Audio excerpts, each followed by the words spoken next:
Tem sofrimento que a gente não consegue explicar. Dói o peito, dói o corpo, dói a alma, tira totalmente o brilho dos nossos olhos. Mas e quando esse sofrimento vem depois da nossa conversão? Por que será que, mesmo buscando a Deus, mesmo tendo comunhão, o sofrimento ainda persiste? E a pergunta que não quer calar é: por que Deus permite o sofrimento? Oi, meu nome é Amanda Silveira, aqui nesse canal eu falo sobre Jesus, sobre a Bíblia, sobre aplicações práticas para o dia a dia. E a pergunta que não quer calar e que muitas pessoas se fazem, diariamente é: por que Deus permite o sofrimento? E eu tenho que falar para vocês, antes da gente desmembrar esse assunto, que o sofrimento ele tem sido uma das maiores causas de crises na fé. Porque, por exemplo, se você perde um ente querido, você começa a duvidar de Deus quando a sua fé está enfraquecida, ou então a sua fé fica enfraquecida por conta desse sofrimento. Situações na sua vida que durante o dia a dia tira totalmente o teu prumo, que te deixa desestabilizado, você começa a sofrer com aquilo e começa a se perguntar: mas por que eu? Eu não faço nada de errado, eu sou uma pessoa que busca ao Senhor, por que comigo? Primeiro, gente, que nosso coração naturalmente ele já é inclinado para o pecado, então já começa por aí. E assim, Deus não nos abandonou, gente, nós que o abandonamos. Desde sempre nós buscamos outras coisas, qualquer outra fonte que nos sacie mais do que a sua presença. Então, não, gente, Deus não nos abandonou, porque nós o abandonamos primeiro. Só que aí vem a pergunta, mas mesmo assim, por que que Deus permite com que as pessoas sofram, né? As boas pessoas sofram? E a Bíblia, ela não isenta esse assunto, muito pelo contrário, ela trata do sofrimento em várias partes. A gente consegue ver muito isso em Salmos. Se você pegar os Salmos, gente, grande parte dele é Davi falando de seu sofrimento, para Deus tirar aquilo do coração, mas o mais importante é que Davi, mesmo diante do sofrimento, recorria ao Senhor. Então a gente tem muito o que aprender com as leituras de Salmo, mas também a gente vê sofrimento de Jó, o próprio sofrimento de Jesus. Lembra as palavras dele na cruz? Deus meu, por que me abandonastes? Então, assim, ele não nos abandonou, gente. O pecado que nos fez nós abandonarmos a ele. Para a gente entender um pouco desse sofrimento, a gente precisa começar lá em Gênesis 3, que é o episódio da queda, gente. Quando Adão e Eva comeu do fruto proibido. A partir daquele momento, quando o pecado entrou no mundo, o mundo então ficou suscetível a ter sofrimentos. E assim, Deus, ele não é um Deus que nos quer como robôs. Ele deu aquele poder de escolha a Adão e Eva. E ele falou: olha, você pode comer tudo, menos isso. Só que a gente, eu acho que está incrustado no nosso coração que quando é proibido é mais gostoso. Eu acho que desde essa época esse ditado já existe, que aí Adão e Eva foi lá e fez o que fez. Então, a partir deste momento, quando Adão e Eva caíram, nós ficamos suscetíveis ao sofrimento. É normal acontecer sofrimento. A Bíblia retrata isso a partir de Gênesis. E quando a gente vai ler Romanos 8, de 20 a 22, diz assim: porque a criação ficou sujeita à inutilidade, não por sua vontade, mas por causa daquele que a sujeitou, na esperança de que também a própria criação seja libertada do cativeiro da degeneração para a liberdade da glória dos filhos de Deus, pois sabemos que toda a criação geme e agoniza até agora, como se sofresse as dores de parto. Então, aqui Romanos está dizendo que toda a criação geme, desde Gênesis até o fim, até Apocalipse, toda a criação, gente, vai sofrer, porque existem tragédias pessoais, existem guerras, tudo isso existe e vai continuar existindo. Deus é soberano, ele poderia acabar com tudo, mas isso tudo faz parte de um plano perfeito. O que nós precisamos entender é que a nossa vida aqui ela é algo passageira. Os sofrimentos aqui não valem de nada. Eu vou ler aqui uma passagem um pouco mais à frente, eu não sei onde que ela está aqui, mas eu vou ler ela, falando sobre isso, que o sofrimento aqui, ele é passageiro. Nós precisamos visar a eternidade, a glória que virá depois que tudo isso acabar. Então, o que nós passamos aqui é uma leve e momentânea tribulação, como vai dizer a passagem. Mas, Amanda, então como que se explica sofrimento, por exemplo, na África, sofrimento de pessoas na rua? Gente, continuo repetindo, tudo isso faz parte de um sistema de pecado que aconteceu lá em Gênesis. Então, isso tudo é fruto de um pecado sistêmico. Esse pecado sistêmico, então, ele engloba tudo desde a queda de Adão e Eva. Só que a Bíblia nos fala em diversas passagens que Deus ele se importa verdadeiramente com os oprimidos e que a justiça será feita. Salmos 12, 5. Por causa da opressão dos pobres e do gemido dos necessitados, eu me levantarei agora, diz o Senhor, trarei segurança a quem anseia por ela. Isaías 10, 1 a 2. Ai dos que decretam leis injustas e dos que escrevem decretos opressores, para negar justiça aos necessitados e tirar direito dos aflitos do meu povo, para despojar as viúvas e roubar os órfãos. Então, o pecado, ele veio com desordem, desigualdade, ganância, exploração, tudo isso, esses problemas que as pessoas passam, fome, necessidade das coisas, tudo isso envolve um má governo, uma má gestão. Então, por mais que Deus é soberano, tudo isso também vai fazer parte de um processo que lá no fim nós iremos entender. E existe, então, alguns tipos de sofrimento, que é sofrimento por escolhas humanas. Então, por exemplo, a gente erra muito. E como a gente erra, a gente geralmente tende a desobedecer ao Senhor nesses erros. Às vezes você não está conectado à fonte, às vezes você não consegue discernir a voz dele, e consequentemente você vai sofrendo um processo de erros ali. Então são consequências das suas próprias escolhas. Existe também sofrimento por crescimento, a gente vai falar um pouquinho mais à frente em Hebreus. Esse sofrimento é aquele em que Deus permite com que você passe para que você traga bom fruto. Vem, Chope! Amor! Ah, achou. Oi, filho, vem aqui, mamãe, vem. Uma pausa. Vem cá. Você não consegue, cara. Tá vendo que ser independente se lascou. Oi, pessoal! Também tem sofrimento por conta da perseguição, sofrimento pelo nome de Jesus Cristo. Isso a gente não tem sofrido ainda, eu acredito. Mas imagina países em que eles são perseguidos por pregar o evangelho.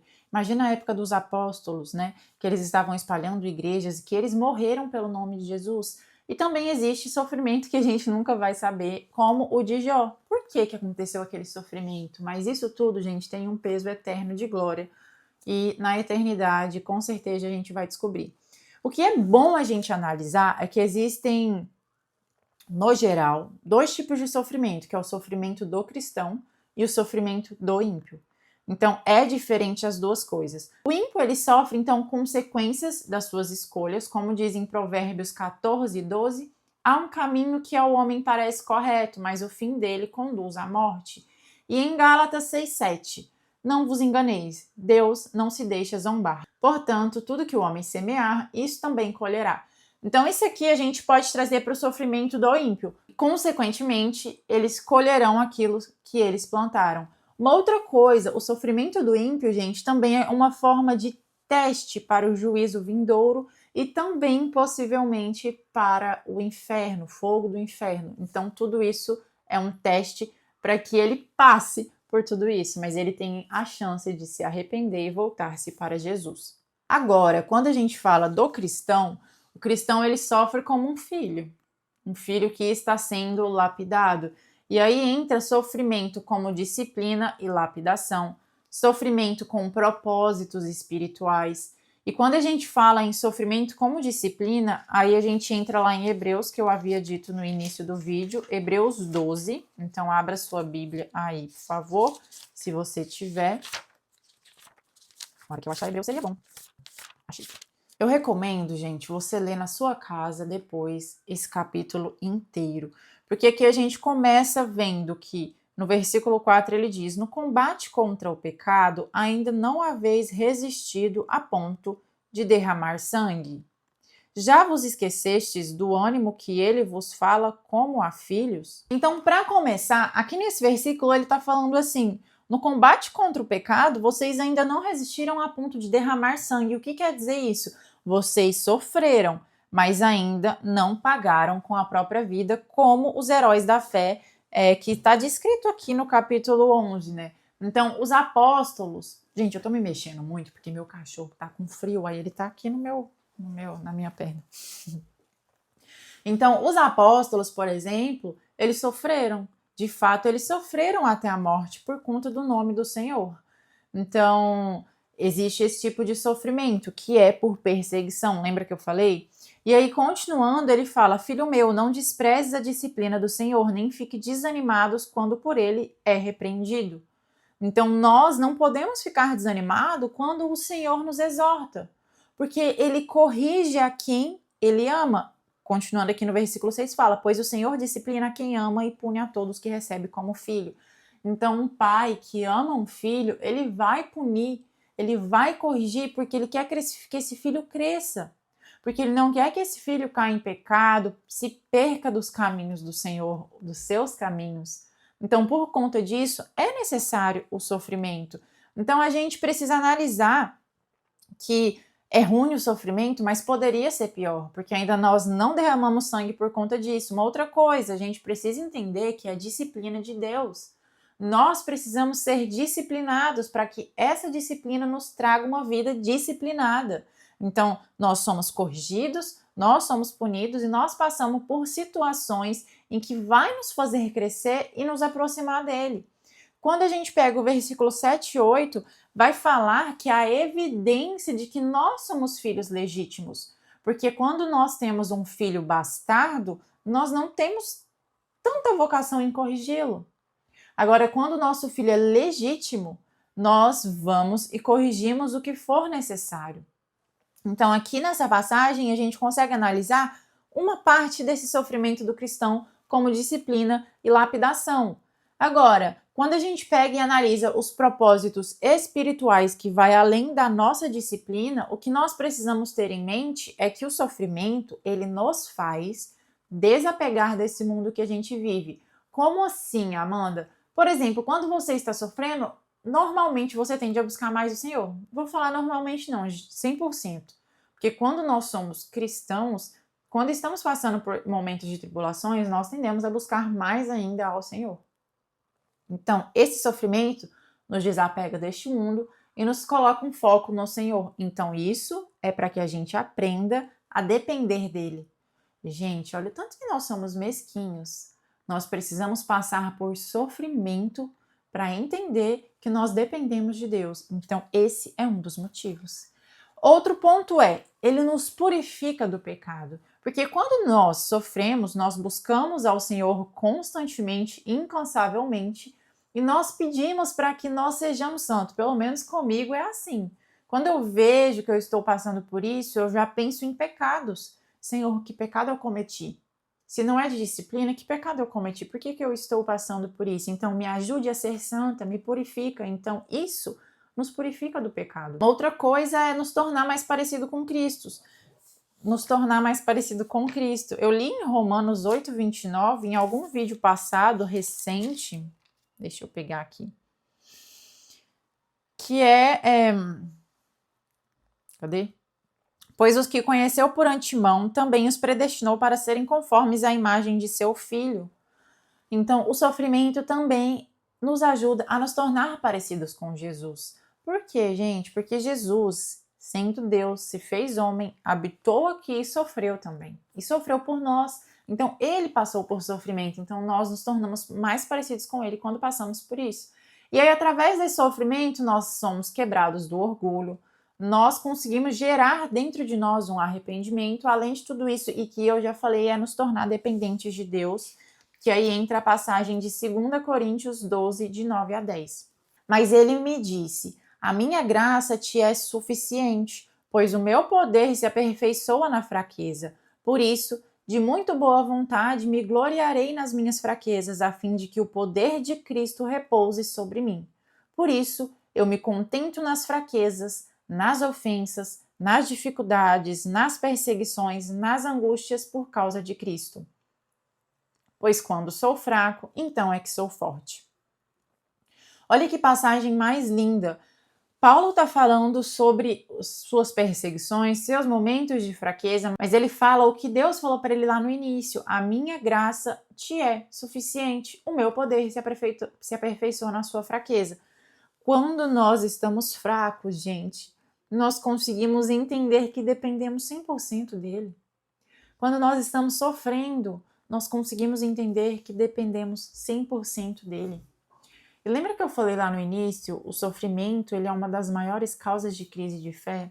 É nesse momento em que vai distinguir a fé que você tem nele ou não. Nos momentos de crise, nos momentos de sofrimento, nós precisamos recorrer a ele. E quero falar mais duas coisas que o sofrimento faz em nós, que é moldar o nosso caráter e preparar a gente para consolar uns aos outros. Romanos 5, 3 e 5 fala, e não somente isso, mas também nos gloriamos nas tribulações. Nos gloriamos nas tribulações, olha isso. Sabendo que a tribulação produz perseverança, a perseverança, aprovação, a aprovação, a esperança, e a esperança não causa decepção, visto que o amor de Deus foi derramado em nosso coração pelo Espírito Santo. Então aqui ele está falando, quando a gente passa por tribulação, nós, através da tribulação, nós perseveramos em fé, nós somos aprovados pelo Senhor, e essa aprovação gera em nós a esperança. Esperança de quê, gente? Esperança do tempo vindouro, esperança da nova Jerusalém, do novo céu, da nova terra, esperança em enxergar a glória do Senhor. Agora, quando falei em preparar-nos para consolar uns aos outros, 2 Coríntios 1,4, que nos consola em nossa tribulação, para que também sejamos capazes de consolar os que passam por alguma tribulação, por meio da consolação com que nós mesmos somos consolados por Deus. Seu sofrimento, às vezes, é para ajudar alguma outra pessoa lá na frente. É por isso que é necessário que nós, gente, abramos a boca. Que nós aprendamos a falar dos nossos testemunhos, dos nossos milagres, dos nossos sofrimentos, para que as outras pessoas entendam que todo mundo passa por isso. Isso aqui tudo que eu tô falando para vocês, gente, faz parte da minha vida também. Nós sofremos e às vezes a gente fica, nossa, mas por que isso está acontecendo? Só que a gente se esquece que nós somos pecadores e que pode ser consequências das nossas escolhas, ou porque Deus quer nos tratar em algo, ou porque Deus quer que aquilo seja um testemunho para ajudar outras pessoas. Então o sofrimento, ele faz parte da vida do cristão e do não cristão também. É algo, gente, que vai nos transformando, porque Deus, ele tem um propósito. E esse propósito, ele é um plano que já foi muito bem delineado, e é por isso que Cristo veio. Cristo veio para pagar o preço por nós, porque se a gente fosse sofrer o que nós merecíamos sofrer, a gente não ia aguentar. Mas Cristo veio e sofreu por nós em nosso lugar. Então Deus, ele tem um plano perfeito sim. E esse plano está sendo executado e findará no fim dos tempos, quando Jesus voltar. Falando em Jesus, a gente precisa avaliar que ele sofreu muito. Isaías 53, 3 fala, ele foi desprezado, rejeitado pelos homens. Jesus sofreu em nosso lugar. Hebreus 4,15, porque não temos um sumo sacerdote que não possa compadecer-se de nossas fraquezas, mas alguém que a nossa semelhança foi tentado em todas as coisas, porém sem pecado. Então Deus, ele não está distante da nossa dor, muito pelo contrário, ele se fez homem, desceu na terra e tomou todas as nossas dores para si. Ele sabe o que é sofrer. Então, ele não nos assiste de longe, ele não nos enxerga de longe e só visualiza, idealiza que aquilo é um sofrimento. Não, não. Ele entrou no sofrimento humano. Ele sofreu em nosso lugar, então ele sabe na pele o que é sofrer. Então não venha falar que Deus não está cuidando de tudo, porque ele é soberano, gente, e ele está cuidando de tudo, a todo momento. Até a pessoa que está passando fome, você pode ter certeza, gente, que ele está cuidando. E que se essa pessoa não melhorar a sua condição aqui na Terra, ela tem algo guardado muito maravilhoso para ela na eternidade. E aí, quando a gente fala em sofrimento, a gente precisa entender que nós somos testemunhas vivas. Esse sofrimento nos faz com que a gente tenha uma certa autoridade espiritual. A gente segue firme em meio à dor. E aí, o mundo começa a enxergar Jesus em nós. Porque as pessoas começam a perguntar, nossa, mas como é que aquela pessoa conseguiu passar por essa situação? Nossa, ela perdeu tal pessoa, ela faliu, ela passou por tal situação, como ela conseguiu? Aí as pessoas começam a enxergar Jesus em nós. Então, esse sofrimento, gente, ele vem de várias formas, mas ele sempre vem para nos ensinar. Ele sempre vem para testemunhar Jesus em nós. E a gente precisa entender que 2 Coríntios 4,17 fala, pois nossa tribulação leve e passageira produz para nós uma glória incomparável de valor eterno. Para quem está em Cristo, o sofrimento é temporário. E a felicidade, a excitação, o gozo é eterno. É eterno porque em Cristo nós conseguimos almejar algo grandioso. Em Cristo nós enxergamos além. Em Cristo nós devemos enxergar a glória quando Ele voltar. Deus não desperdiça lágrimas, Ele age, Ele transforma e através de toda dor, de toda lágrima caída tem um propósito por trás. Porque no fim, Ele enxugará toda a nossa lágrima. Apocalipse 21:4. Ele lhes enxugará dos olhos toda lágrima. Não haverá mais morte, nem pranto, nem lamento, nem dor, porque as primeiras coisas já se passaram. Se você está sofrendo hoje, não significa que Deus te abandonou. Às vezes você passa por um processo, por uma caminhada cristã que envolve disciplina, às vezes foi algum pecado que você cometeu e, gente, nós pagamos pelas nossas escolhas. Às vezes é apenas uma parte do pecado sistêmico que entrou no mundo e devido às nossas escolhas, a nossa liberdade em poder escolher, nós também pagamos um preço. Então o sofrimento ele faz parte, só que você precisa entender que Deus continua sendo bom nos dias ruins. Nos dias bons ele é bom, mas nos dias ruins ele continua sendo bom e muito bom. Deus continua nos ajudando. Ele continua presente mesmo que pareça que ele está em silêncio. Então segura firme, sabe? Continua firme na fé. Não deixe que essas momentâneas tribulações te afastem do seu verdadeiro propósito, te afastem da presença do Senhor. Muito pelo contrário, quanto mais a gente sofre, mais a gente precisa buscar o Senhor, mais a gente precisa se agarrar nele, porque através de você virá um grande testemunho. E esse testemunho, com certeza, gente, é para a honra e glória do Senhor. Então, nenhum sofrimento passa em vão. E se você gostou desse vídeo, se inscreva, curte, comenta, compartilha, ativa o sininho de notificação e eu te vejo no próximo vídeo.